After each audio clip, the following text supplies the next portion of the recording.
Hey, Mike, guess what? What?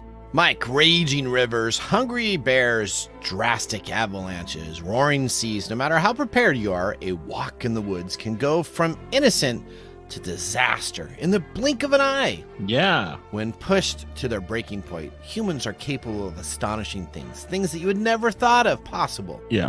Listen to In the Wild as they explore the most heroic, terrifying, and phenomenal stories of real people who survived the unsurvivable. Learn what went wrong, what went right, and how you can make it out alive if the worst case ever happened to you. In the Wild podcast reviews on Apple include Love Your Podcast from Laura. It's scary how relentless nature can be. I always enjoy this podcast at work. It keeps me on the edge of my seat. Or how about we go with Hiker 0001? Good stories and good narration. I like when there are sound effects that add to the ambience of the story. In the Wild podcast on Apple Podcasts and everywhere you get your podcast downloads. Broadcasting across the nation from the East Coast to the West, keeping you up to date on technology while enjoying a little whiskey on the side, with leading edge topics along with special guests to navigate technology in a segmented, stylized radio program. The information that will make you go, Pull up a seat, raise a glass with our hosts as we spend the next hour talking about technology for the common person. Welcome to TechTime Radio with Nathan Mumm. Welcome to Tech Time with Nathan Mumm, the show that makes you go, technology news of the week. The show for the everyday person talking about technology, broadcasting across the nation with insightful segments on subjects weeks ahead of the mainstream media. Welcome our radio audience of 35 million listeners to an hour of insightful technology with a little whiskey on the side. I'm Nathan Mumm. Welcome to our show today. We live stream during our show on 5 of the most popular platforms, including YouTube, Twitch.tv, Twitter, Facebook, and LinkedIn. We encourage you to watch us live or visit us online at techtimeradio.com. Tweet us during the show at hashtag TechTimeRadio, and we'll do our best to respond to your tweets on the air. You can also check out our TikTok channel by looking for TechTime Radio on the TikTok app. I'm your host, a technologist with 30 years of technology expertise working for Fortune 500 companies across the country. My co-host here, Mike Corday, is an award-winning author originally from Arizona. Mike is a human behavior expert living in the Seattle area with a master's degree in forensic psychology. Mike helps me from geeking out while providing insightful information into human behavior and how it interacts with technology. We are two friends from different backgrounds, but bring the best technology show possible every week for our family, friends, and fans to enjoy. Welcome, everyone. Today is our Tricks, No Treats Halloween special episode. We're looking like a great... No. I can't even look at you right now. Three Musketeer? What's that? No, I look like a big throw pillow for the Munsters or something. What? No. I swear there's a mansion that's window is finding itself naked right now. Is that you're not in there looking out the window? Is that what you're saying? Well, I got the Doc Brown getup. What do you think of this? You look like a Sideshow Bob reject. Okay. I can't even look at you. Can't you look at laughing. me? All right. Well, welcome to our episode. We are going to give a warning for today's show. We are going to be talking about some very scary things in technology. We have 2 guests on our show. It is packed. So unlike our normal show where we try to balance it between negative and positive stuff, this is our Halloween episode, and most of it is going to be scary and downright frightful. So be careful. Again, that is our warning as we're going to go through lots of different subjects on today's show. Our most positive event will be our top stories in the first 5 minutes. Let me tell you that. I think our most positive event is drinking the whiskey. Drinking the whiskey? All right. Okay. Well, let's get ready to start today's show. Now on today's show. Today on Tech Time with Nathan Mumm, do you have a pacemaker or know someone who does? Do you, Mike? Not anymore. Well, okay. Well, let me just tell you. Well, hackers can adjust your pacemaker, monitor it, and even make it stop. Or how about this? If that's not scary enough for you, how about poisoning water supplies in Florida? But hang on. You know what? Why don't we talk about something that may even be a little bit worse when someone hacks in and shuts down a hospital. Your costume? And kills a patient. All right. These are many of the items we're going to be talking about with Nick Espinosa. We're excited to have our Security Fanatic expert joining us the show during our Halloween time. He's now kind of become a staple to this type of deal, so I think he's getting used to us probably dressing up in these crazy costumes. I don't know about that. All right. We also have, after that, what if an AI intelligence could rob your bank account or retirement fund? Would that be exciting to know about? Well, it doesn't get any better than that because our second guest, Devon Drew, is going to be talking about some of the scariest items within the financial circuit itself, too. Oh, yay. So this is really exciting, isn't it? This is our drinking episode. All right. Then, of course, we always have our technology fail. This week, it comes to us from Meta. And it happened this morning. That was great because there's a big issue this morning that happened. I was looking for an article, and of course, Meta just meets me with the technology fail of the week. Well, you know how you know what they're always giving you those ads that you were looking for. Yes, so this is going to be perfect. All right, we have a mesmerizing moment from Mike, This Week in Technology, and a possible Nathan Nugget, and of course, our pick of the day. As always, we have our whiskey tasting during the commercials to see if we like our selected pick of the day, see if it gets 0, 1, or 2 thumbs up by the end of the show. You also want to make sure you listen all the way through to pick up on a few interesting whiskey facts on our Mark's Mumble. It'll make you go, Now it's time for the latest headlines in the world of technology. What's happening in the world of technology? This is our top stories in the first 5 minutes. All right, we have a story number 1. A massive malicious campaign is underway right now, using over 200 type squatting domains that impersonate 27 brands to trick visitors into downloading various Windows and Android malware. Now, we've talked about this before. Type squatting is an old method of tricking people into visiting a fake website by registering a domain name similar to that of a genuine brand. So like Cheerios, maybe you have the 2 I's in Cheerios instead of 1, and so somebody types it in non-responsive and doesn't do it through Google or search for an official site. Something comes on up. You know what? We actually have a local correspondent to explain to us exactly what type squatting is. How many times have you been typing in a website address and misspelled by maybe 1 or 2 letters, writing .cm instead of maybe .com? We've all done it, but you probably didn't know it could cost you. It's something called typo squatting. Yes, typo squatting. It is a thing. The National Consumers League put out an alert. Scammers set up web addresses with common typos for the site you intended to type in. What happens? Well, you can think of it like a booby trap filled with viruses or tricks you into thinking it's a website you want and get you to turn over personal info, maybe download some malware. Sometimes it's set up to trick kids into viewing adult content. 12 million people have reported being duped by a bogus website. And just think of how many of us have also been tricked, but we just don't know it yet. There you go. Type squatting, typo squatting. Right, it's kind of the same. It's used universally on the terms. Mm-hmm. So essentially, what it is it allows people to have domain sites that, as we talked about, that look legitimate, but essentially are not. You know what? I'm going to ask our technology expert a little bit later, Nick Espinosa, if he's heard about this new breach that's going on. This wasn't a part of our pre-done questions, but I'm going to ask about him that same question a little bit later on the show today. Okay. All right. I got a non-scary story. Now you got the nice story, didn't you? Yes. Yes. Okay. And what's it about? Don't keep me on suspense. How much of the sky do you think has been mapped? How much of the sky? Yeah, the night sky. Well, I don't know. About 27% of the northern sky has been mapped. Oh wow. Okay. Which contains about 4.4 million celestial objects, right? Okay. I had no idea about that. Yeah, okay. Okay, so just keep that in mind because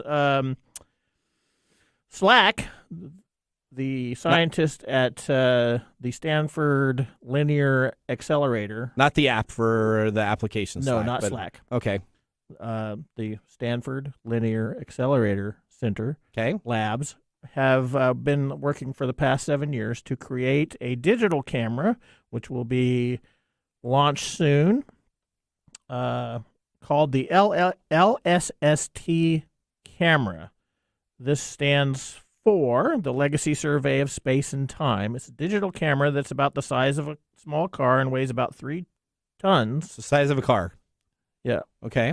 All right, and they're going to shoot it off to, where is that? Chile. Okay. At the Vera C. Rubin Observatory in the mountains of Chile. They're going to set it up to observe the southern sky for the next 10 years to record the entire southern sky. The 3,200 megapixel camera, which is powerful enough to spot a golf ball 15 miles away, will be at the heart of a new telescope that is being constructed. It will spend a full decade mapping the entire southern part of the sky.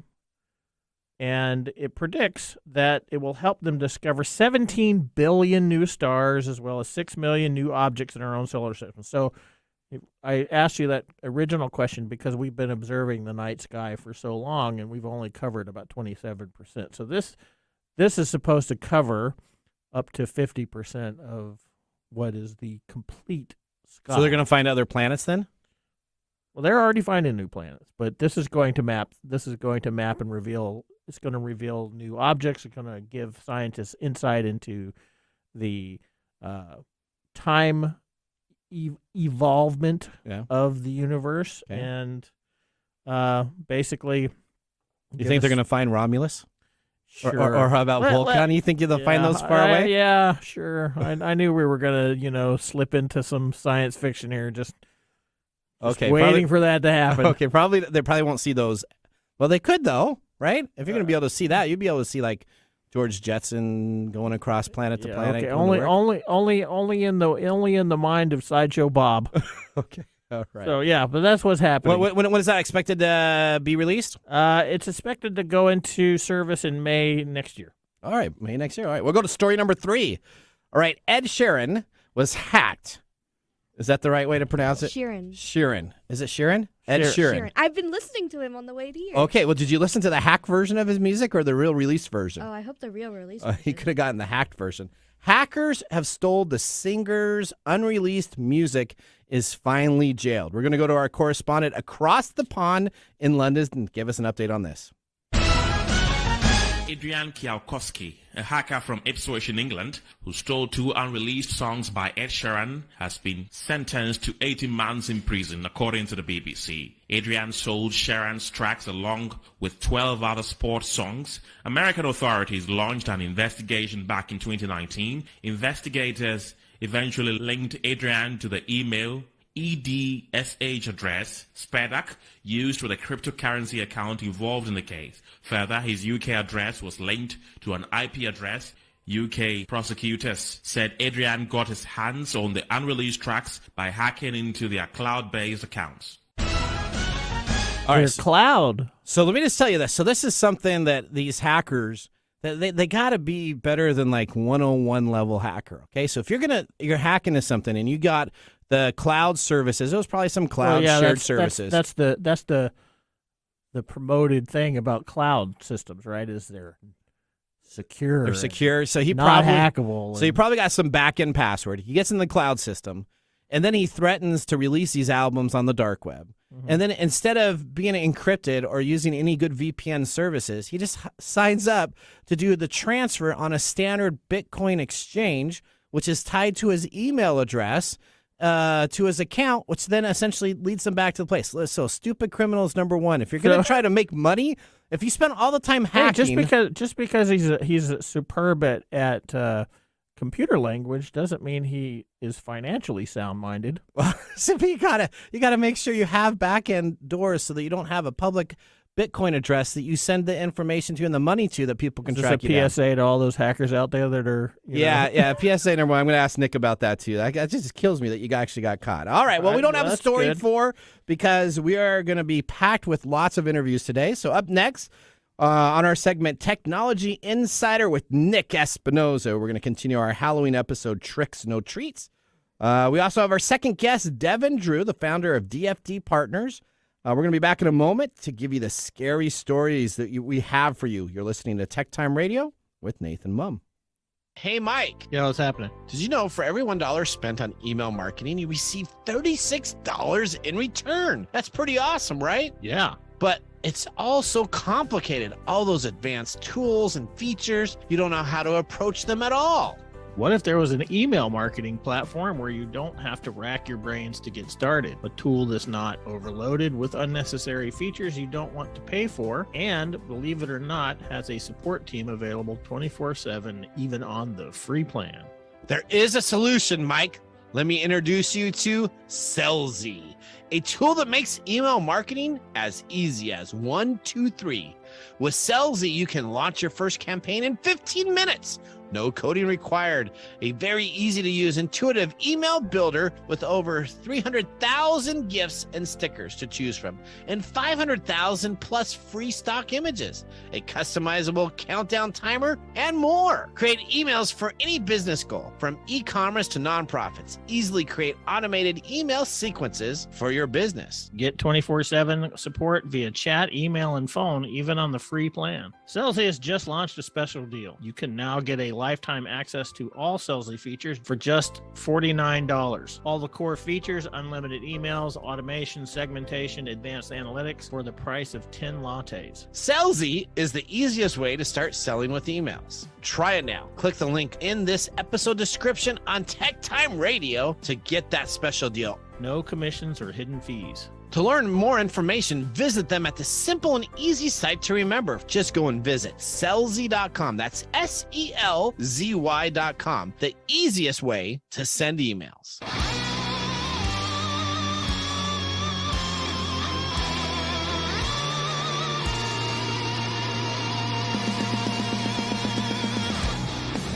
Welcome back to Tech Time with Nathan Mumm.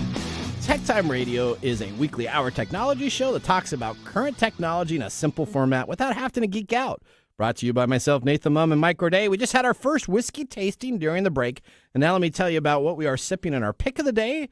During the show, we have chosen the Dough Ball Cookie Dough. It's supposed to be kind of like a candy whiskey. Yeah, this is your trick-or-treat thing. This may be more trick than treat. According to Dough Bowl Whiskey's website, they are a family-owned beverage company founded in California and inspired by a few of their favorite things: cookies, whiskey, and their chubby little bulldog. Like him, they are all about life filled with good flavors and good people and some great times. 'Cause life is short, bring the party. All they say when describing the whiskey is the most whiskeys are cookie cutter. They would rather be a cookie dough. That's why they're unapologetic about the unique taste that just sounds delicious. They should be apologetic about all those stupid alliterations they put in there. So it's a flavored whiskey. Now, this is a 70 proof, $29.99 for the undisclosed mash bill. They don't release that. They have undisclosed aging. Distillation company is not known, but the company brand is called MPL Brands. So what's your first think of this? Now, we had yuck. Oh, yuck. So now we like screwball whiskey with the peanut butter. Yeah, that's a flavored whiskey that doesn't do what this does. Okay. All right. Well, you got to wait till the end of the show to see if we give it a thumbs up sweet. or it's a like thumbs down. What's that? Stupid sweet. It is really sweet, isn't it? Yeah. All right. Well, now that we got our whiskey out of the way, we have our technology expert, Nick Espinosa, joining the show. He's an expert in cybersecurity and network infrastructure. Nick Espinosa has consulted with clients ranging from small business to the Fortune 100 level. In 1998, at age 19, Nick founded Windy City Networks. Later acquired in 2015, he created Security Fanatics, where he is the chief security fanatic. Let's welcome Nick to our video stream and start our segment. Welcome to Technology Insider. We get the information directly from the source. All right, Nick, welcome to the show. Okay, so this is our Halloween episode, right? So we got to have some real scary things to talk about, and I think we do. This is crazy. So you hear my other two intro stories? Yeah, so we got a whole bunch of sites out there that are impersonating other sites. Have you heard anything about that? Yeah, typo squatting. Yeah, this is I was listening to that and I was kind of shaking my head because it is an old standard, but we're seeing a lot of it. We've seen Google Wallet in the last 24, 48 hours. There's about 27 different brands basically being spoofed in 200 different fake domains right now. Basically everybody from Google to Snapchat to even TikTok. So it is going around. So you've got to make sure that you're going to legitimate sites for the apps that you're trying to get on any phone or any platform. It's so unbelievably important. All right, so let's also talk about this hacker.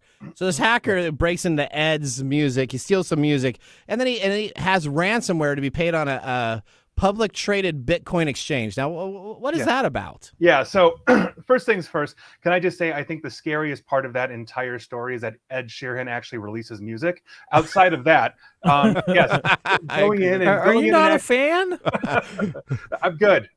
All right. Yeah, so yeah, going in. This is interestingly enough a very unusually common thing when we are talking about criminal hackers is that you think you're so good, you're just never going to get caught. Now, part of it is he might not have had to break into the back end. We saw the actress from the Hunger Games, I cannot remember her name. She had her risque pictures taken out of iCloud because somebody was actually able to get a very easy password, meaning she had a very easy password. So it's very possible that they had a very simple password that allowed this person to log in and just be silent as they are downloading all of this information. But there has been this, I guess, preconceived notion on Bitcoin and cryptocurrency that if you're actually trading this, it is almost untraceable, which in fact it hasn't been. And instead, Interpol and other law enforcement intelligence agencies have gotten really good at tracking the Bitcoins of the world, which is why the more sophisticated attackers are now using things like Monero, which obfuscate the transaction history. So these are just careless mistakes. We saw another hacker basically get hit when Interpol figured out that his password was actually his cat, and they got right into his stuff to get his evidence. So, you know, you got to practice what you preach. If you're hacking into stuff, you better make yourself secure. Yeah, make sure if you're gonna be a great, you got to go to at least criminal school 101, right? Human behavior is always going to trump everything. It really is. It really is. You think you're amazing, you're never going to get caught, and that's literally when you start getting lazy and sloppy with it. That's it. That's what happens with all those reality shows. As soon as you think you're safe, you get voted off. The hubris island. of intellect.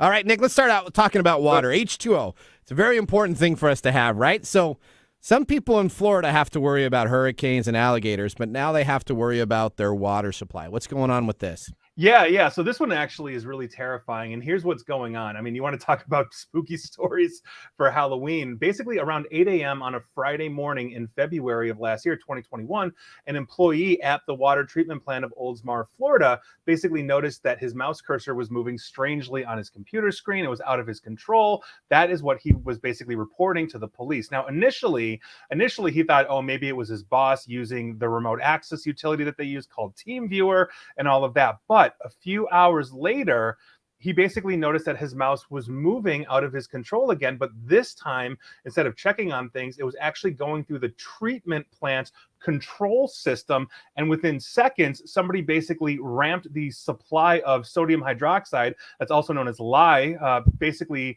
from 100 parts per million, which is used as a disinfectant in water treatment, up to 11,100 parts, meaning it's no longer in low concentration. This is a corrosive chemical. It can destroy human tissue, and it will literally kill at that level. Oldsmar, Florida is a town of about 15,000 or so, and this would have been the first mass casualty event we would have seen due to hacking. Think about it. Men, women, children, pets, birds, wildlife, all drinking from the public water source in some way, shape, or form would have been severely poisoned or killed. It's absolutely insane, but this is literally what we saw last year. It was terrifying.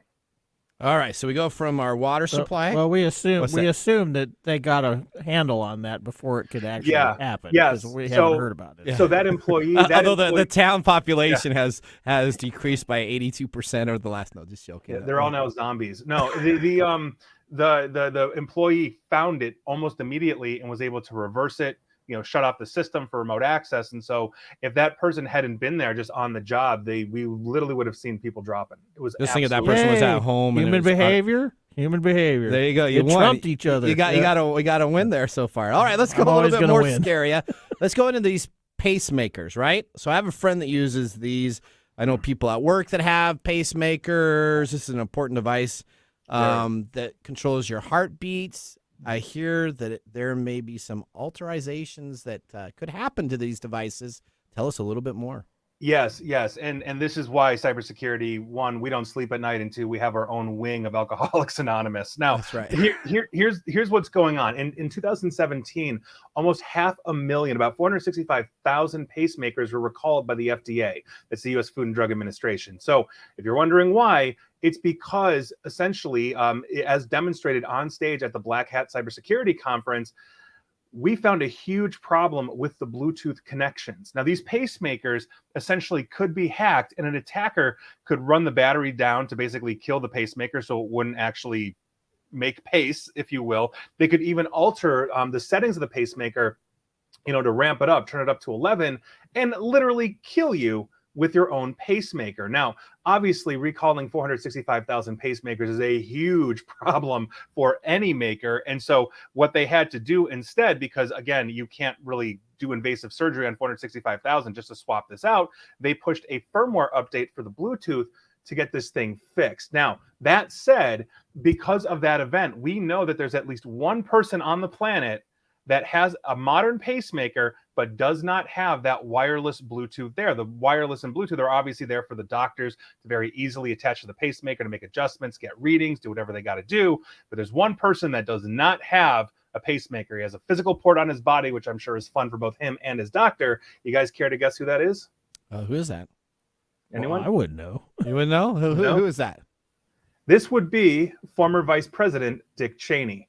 He is so terrified that the Russians or the Chinese or somebody are going to get close to him and murder him because he's had something like 1 million heart attacks that he has a physical port on his body, no Bluetooth. Wow. I wonder if it's a FireWire port or USB port. It's a Neo port. Whatever it is, the I Matrix. Whatever kind of port it is, and I do not know the kind of port. I really do hope that he takes his doctor to a dinner. It's a 9-pin. It's a 9. There you go. There you go. It's a serial port, right? It's a serial port, so you can just get it. All right, Matrix printers. So now we're moving from pacemaker. So we got the water supply being infected, so that we are drinking water and then we all disappear to zombies. We now have pacemakers that turn us into zombies. Not good. So let's not stop with the zombie talk here. Okay. Let's get into and talk a little bit more about hospitals. Over the last 2 years, these have been some of the major breached areas in our environment. I'm sure they are now all safe, and we have nothing to worry about because they've all taken the time during this COVID era to upgrade their security systems and not have issues. Yeah, and I think you guys are going to need some more whiskey tastings after this one because honestly, this one is. I'm already lit. Yeah. Man.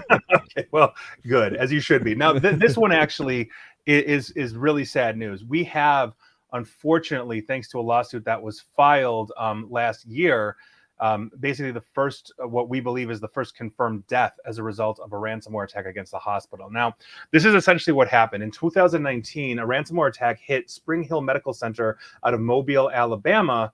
And as a result of it, an infant died, a newborn. And it was just absolutely horrific. So basically, here's the rundown of this. In July of 2019, the hospital was perfectly fine, no issues whatsoever. But they got hit and they were shut down technology-wise for almost 8 days due to a ransomware attack. Patient records were inaccessible. Medical staff was cut off from equipment. They couldn't use things like fetal heartbeat monitors, those kinds of things, because it was all shut down due to the interconnectivity of medical technology. So when this woman basically came to deliver, the baby was born in distress. The umbilical cord was wrapped around its neck, and by virtue of that, it suffered severe brain damage, and it died months later. Now, the attending physician stated that if she had actually had access to the technology to monitor the birth, she could have caught that before they attempted a live birth and done a C-section, and obviously that would have been significantly safer for the child. And apparently the ransomware prevented her from being able to see those kinds of things. It's just absolutely heartbreaking. If you're a parent, like, my God, you go to a hospital because this is the safe place to deliver a child. You have access to the latest and greatest medical technology, and ransomware shut it down. We also had a case as well in France where a hospital was hit so hard that they had to divert ambulances to other hospitals in the nearby region. And we believe that at least 1 or 2 patients suffered or possibly died as a result of that. But this one out of Alabama was the first one confirmed due to a ransomware attack. And quite frankly, I think that attacker deserves the death penalty for that one. You know what? As soon as you start getting into the personal attacks of young, there's that young kid part where it's completely different. Older people, you know what, some lie in their drinks, they kind of I can't even disappear. look at you. So maybe okay, but I can't handle the kid aspect of that. All right, so and to wrap this up here, because we got a busy show, what is the scariest thing that you are concerned about over this next year until we come back and have our episode next year? Well, so I think right now, just if we look back right now, this has been the year of terrifying tech. I mean, thanks to the war in Ukraine, we've seen technology in warfare leveraged so accurately that they have precision bombing to destroy infrastructure, blow up people. We've got kamikaze drones out of Iran wreaking havoc. We've got China making very aggressive moves with their latest technology against Taiwan. I think just the way the world is going, those are on the global front, some of those things that we are seeing just unfortunate improvements in that are more destructive for us than anything else. And on the personal side, we continue to see the massive surveillance apparatus that is social media, especially when it's tied to foreign countries. So like TikTok, for example, we got a real good insight into the level of surveillance and the data mining the Chinese government is doing, thanks to a whistleblower, leaked interview tapes, all this kind of stuff, reverse engineering the app. And I've done a lot of daily videos and podcasts on that. So we are coming into some really terrifying things. The upside, though, is I think people are starting to become aware of this, not that TikTok's population of users is slowing down anytime soon. And that's what I'm looking at for next year. All right, Nick, how can people find out more information about you on the web or online? How can they get in touch with you? Sure, you can follow me on Facebook or Twitter at NickAESP, or reach out to me on LinkedIn and feel free to connect. I'm always happy to say hi. All right. Thank you so much for being a part of our scary Halloween show. All right. Well, that was our... Bye, Nick. Thanks, guys. Yep. Thank you so much. That was our segment Technology Insider. Up next, we have This Week in Technology. So now's a great time to enjoy a little whiskey on the side, as we'll be doing so during our break. You're listening to Tech Time Radio with Nathan Mumm. See you in a few minutes. Hey, Mike. Yeah, what's going on? Have you heard of Unidragon.com? Yeah, isn't that the puzzle people? It is. They are the largest manufacturer and sellers of wooden puzzles in the world. Let me tell you about it. They have tons of designs, all listed at $29.95 on their website at unidragon.com. Yeah, I know. I've seen them. I really like the owl one. All of these are laser cut to perfection. Instead of those old traditional puzzles that you get that are done on cheap cardboard backings, these are all done with wood cutouts, laser cut. And the images, instead of the standard jigsaw puzzle, actually include different animals within the puzzle itself to put together. It's like those big collages where they have faces that turn into Empire State Buildings and stuff. That's correct. Absolutely. You like the charming owl? Well, I really like the owl. And right now, there's a special going on for any Tech Time Radio listeners. If they put in the code DRAGONTECH, they'll receive 10% off until June 1st, 2021. That's cool. I'm going to put an order in today. And of course, my favorite, the Inspiring Unicorn. Are you going to get the fox, or are you going to get the dragon, or the fish? What are you looking to get? No, man, I'm going to get the owl. You're going to get the owl, not the serious panda? No, the owl. It's all about the owl, man. I'm a night owl. You're a night owl. You are a night owl. Visit unidragon.com today and make sure to put in Dragon Tech as your code to receive 10% off. And remember... Yeah, those are really cool. I really like the owl. Mike likes the owl. And now, let's look back at this week in technology. All right, we're going to head to October 27, 1904. The New York City subway opens at 2:35 in the afternoon on October 27, 1904.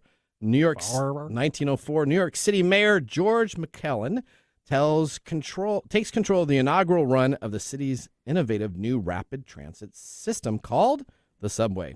Well, London boasts the world's oldest underground train network, opened in 1863, and Boston built the first subway in the United States in 1897. The New York subway soon became the most significant American transportation system. At 7 p.m. that evening, the subway opened to the general public, and more than 100,000 people paid a nickel each to take the first ride under Manhattan.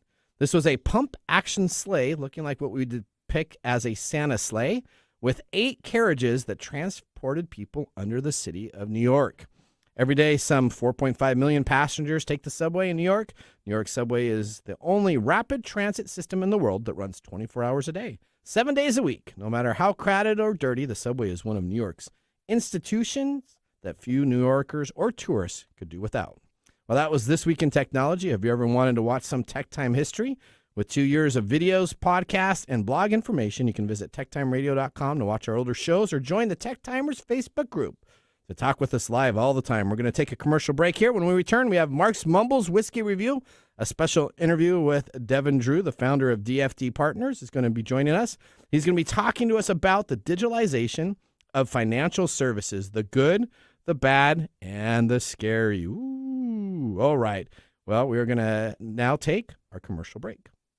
TechTime Radio is brought to you today by Nutility, the platform that makes utility management seamless by selecting your service providers, splitting a single bill amongst roommates, and then shutting off your service when it's time for you to move out. Nutility reviews your preferences and sets up all the utilities for you. This provides you with the best local provider in your service area. It's much easier than splitting up your bills between roommates. No more late Larry, not being able to get to you on time to make the payments, and no more Venmo charges or PayPal charges. One place to do your billing so that everybody pays on time. Now, how can you use this great service from Nutility, you ask? Aha! Well, you can absolutely get it now and get 3 months for free. That's correct. If you go to Nutility.com, again, it kind of sounds like utility, but it's Nutility.com. Use the tech code 3, and again, that's NUTILITI.com. Get your first 3 months for free using the code TECH3. From experts in technology to an expert in whiskey. Now is our segment for you whiskey connoisseurs. Welcome to the Mark Mumble of the Week. All right, what goes well with whiskey? Guess what, Mike? Greasy food, of course. Today is National Greasy Food Day that makes a specific holiday special. Nothing like having a greasy food day. So you don't have to feel guilty about eating greasy foods because today you are actually encouraged to do so. Doesn't that sound good for our Applebee's post show? I don't know. You don't know? No. You don't like greasy food? You like greasy food. You like Yeah, chicken. You like chicken. wings. Everybody likes greasy food. Absolutely. All right. Well, here's our Mark's Mumbles. Flavor whiskeys are not usually a whiskey drinker's preference, especially since it's not real whiskey. But that is neither here nor there for this review. This type of dram is usually aimed at people who do not drink a lot of whiskey, where the novelty of flavoring and the low alcohol content makes them palatable to the wide variety of bad tasters. To describe this whiskey, it's easy. Overly sweet and cloying. Luckily, this is only available in 17 states, as this one has to be choked down neat. Once again, it would be better hiding it in a cocktail instead of eating some cookie dough and having a real whiskey on the side. Big thumbs down for Mark. I think you may be trending that way too. It's sort of like drinking a melted down Tootsie Roll. It's kind of gross. It's kind of gross. It's kind of. Let's see, Odie. But I'm not going to surprise anybody. Well, but, you know. Well, we want to surprise him, Odie. What's that face for? I hated it. All right. Okay. Well, I wonder what you're going to give it. Let's see. Well, Mark, thanks for that mumble. Now it's time for our next interview. It's all about AI impersonating banks and so much more. We have the digitalization of financial services, the good, the bad, and the scary. Devon Drew is the founder of DFD Partners. DFD Partners is already among the fastest growing fintech companies this year. Within the past few months, they have been named one of the top 10 rising fintech companies by Future Proof. Let's ask the expert in our interview.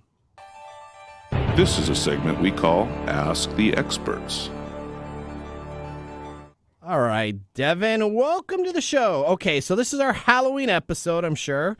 As you're seeing, this is our scary trick, not treats episode. So welcome to that. Hopefully you're still doing okay, and Nick didn't scare you too much to be a part of the show there. Thank you for having me. You know, I'm joining you with, per your request, my Wood for Reserve. So thank you for that. Oh, there you go. We're 38 minutes in. If I'm able to get through this without slurring my words, I think it will be a victory for all parties involved. So thank you for having me. Well, as Mike said, Mike was drinking early and often, so he's already pretty all right. So first, Devon, let's start by talking about what does your company do? So fintech, some people understand that, some don't. Give a kind of an overview of your company itself. Right. So fintech stands for financial technology. DFD Partners is an AI-based distribution platform for asset managers to connect them with their clients, and their clients are financial advisors. So a good way to look at this is looking at the space. The top 20 largest asset managers are getting nearly 50% of all the business out there, right? So if you're a smaller, differentiated, or a diverse investment solution, how do you penetrate that? For instance, how do a crypto manager has the ability to infiltrate a financial advisor's portfolio for the investor? We're leveraging technology, whether that being activity to embedding, machine learning user funnels, AI-based power search clicks, fuse dynamic data, non-standardized vectorization models to help connect that asset manager that has that product fit with a allocator financial advisor that has that product need, shortening the sales cycle. All right, so let me just break that down into layman terms, right? So in layman terms, you create software tool solutions to help have people, kind of like a middleware company for finance companies, for smaller to mid-sized companies. Would that be an easier way to say it in layman terms? So people have described us as the Tinder for asset management. Okay, there you go. So I mean, you're not the Bumble, huh? So you're more the Tinder hookup. Is that what you're saying? I said like the Hinge, but I guess I don't know. I guess Tinder is more widely accepted. I don't know. So Okay. but you get the idea. Okay. All right. Well, That makes a lot of sense to me. there you go. Tinder. All of a sudden, Mike's like, "Oh, I was swipe left." There you go. All right. So, all right. Let's talk about the good, the bad, and the scary in the digital and financial services. We had our pre-meeting, like I do with everybody on our guests, and we talked about some real scary stuff that are happening in technology regarding some AI tools. Let's talk about that first, and then hopefully we'll get to some of the good here before the end. Yeah, absolutely. Thank you for that. And it's really scary. So I don't know. I mean, it's not as scary as, as drinking some bacteria from water and dying a couple months later. So I don't know on the scale of scariness.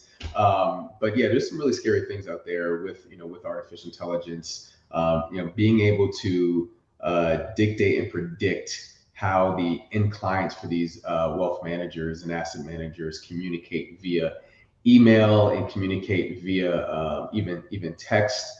And they're predicting it to the point where they're able to reverse engineer how they're communicating, hack into for instance, their financial advisor's email. And if this is a client, and a lot of clients nowadays prefer email over phone call, they're actually able to request wire transfers, right? So think, I guess, Anna Delvey, but within within an email. Request wire transfers, request transfers of between accounts, and because they're able to predict how you're able to talk and how you're able to correspond, the financial advisor, asset manager, they're none the wiser. Like, oh, this is George. Talk to George all the time. I know he's out of the country. This is exactly how he talks. This is his email address. So you know what? Let's go ahead and wire this, $5 million to this account. And people might think that it's happening with very small institutions, but it's happening with very large, multi-billion and trillion dollar investment banks and wealth managers. In fact, now when these large institutions like a Morgan Stanley or a Merrill Lynch or UBS onboards employees, the first training is how to avoid and how to identify AI-based and using technology to hijack the correspondence within your clients. So now they're putting in another layer of communication to where you actually have to physically call them no matter what. And if you can't speak to them, I don't care if you're on the moon. If you're not able to talk to, if you're not able to speak to the client, you can't do it. So very scary stuff has resulted in millions and millions of dollars that have been fraudulently wired out of folks' accounts. And it's not as scary as Nick talking about what happened in Florida. But if you wake up and your account is a few $1 million or 100,000 lighter, that's pretty scary to me. It is. And so I have a financial advisor. So what this tool does then is you're saying is this tool will come on in and it'll say, hey, Mr. Financial Guy with Morgan Stanley, please sell all of my Intel stock, all of my Microsoft stock, all of my big portfolios, and please transfer it to this account number and this information. What it does is it sends it to that broker, and then that broker is like, oh, okay, that makes sense. There's so much information in here. It makes sense what Nathan was saying. Nathan's going off on some technology deal and talking sports at the same time, which makes no sense. They kind of put those together so that they know what's going on, and then that financial institution would then release the funds, and then I would lose them from my account, and that financial institution would have problems. That's what you're trying to kind of articulating in terms there, correct? Absolutely, and a lot of the times it is with a client service associate, right? So not even the financial advisor directly, who's maybe have talked to them on the phone before. So there's these criminals and hackers are very good at what they do. They obviously do it for a living, and all it takes is having success one time to make a year's worth of profit. So once again, that's pretty scary to me. But so what's the good news? Let's get to the good news. What good news do we have out there? The good news as far as technology is now more than ever on the wealth management side. Being able to predict what your clients' wants and needs based off of AI. For instance, being able to predict once a client sells a home, right, and all of a sudden you're flush with cash, and then they'd be able to get a notification by the AI software saying, hey, Mr. Smith is selling a home for $7.5 million, right? So to avoid like capital gains, right? What are some strategies that they might have to go into to alleviate a big tax bill, right? So being able to predict clients' needs to more importantly provide value and add service and save them some money. So there's a lot of good. The digitization of the entire financial industry is designed to make things easier and not harder. And to know what you want before you know you need it. All right. So as people want to get in touch with you, learn more about the financial services in your company itself, Devon, how can they reach out to you? How can they find out more information? Yeah, so the website dfd.ai, and we are at DFD Partners on all social platforms. Personally, my Twitter is Devon _ DFD. So feel free to reach out anytime. Happy to chat, and we appreciate the time. And the time left, I'll go ahead and enjoy the rest of this whiskey. So we appreciate you having me on. Thank you so much for being here. Thanks, Devon. All right, well, that ends our Ask the Expert part of the show. We are now going to move into our technology fail of the week, brought to you by Elderberry Boost. Get your Elderberry Boost today at elderberry-boost.com. We are out of time. Congratulations, you're a failure. Oh, I failed, did I? Yes. Did I? Yes. Did I? Yes. All right, this week's fail comes to us again from Meta, the once powerful Facebook company. Oh, yeah. Dun, dun, dun. It now has a problem this morning with its chat app called WhatsApp. Was Meta hacked? Oh, yeah, that's right. WhatsApp was hard down for over 3 hours, and 5 hours later, not all services are running. As of October 25th, 2022, the messaging platform WhatsApp was back online, but not after the outage affected users across the world. Meta, which owns WhatsApp, said the problem had been fixed, but did not give a specific reason for the disruption. People trying to send and receive messages on WhatsApp, which has built about 2 billion users globally, reported with less than an hour of the outage, they had over 12,000 people report this to the website Down Detector. However, 2 hours later, the service did seem to be crippled, but returned for many users. In a statement, Meta said the problem has been resolved. We know that people had trouble sending messages on WhatsApp today. We have fixed the issue and apologize for the inconvenience. As WhatsApp experienced difficulties, many people complained on social media that they could not send or receive messages. The outage likely caused significant disruption, and what we would do here at TechTime Radio is suggest that you drop WhatsApp, as we've said many times, and move to a texting app called Signal. All right. Thank you so much, Meta, for that technology fail of the week. We're going to head out to our last commercial break. When we return, we still have Mike's Mesmerizing Moment, brought to us by Story Coffee, and a possible Nathan Nugget of the week. Sit back, raise a glass. You're listening to TechTime Radio with Nathan Mumm. How to See a Man About a Dog. It combines darkly comic short stories, powerful poems, and pulp fiction prose to create a heartbreaking and hilarious journey readers will not soon forget. Read How to See a Man About a Dog, collected writings, for free with Kindle Unlimited. Ebook available on Kindle, print copies available on Amazon The Bookpository, and more.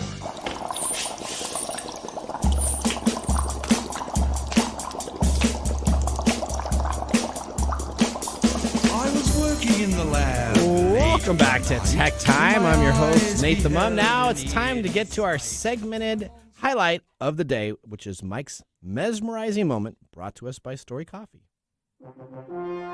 This is Mike's Mesmerizing Moment, presented by Story Coffee. Visit storycoffee.com. Look at that. That's perfect for your outfit. I just want to listen to Monster Mash. I don't want to talk.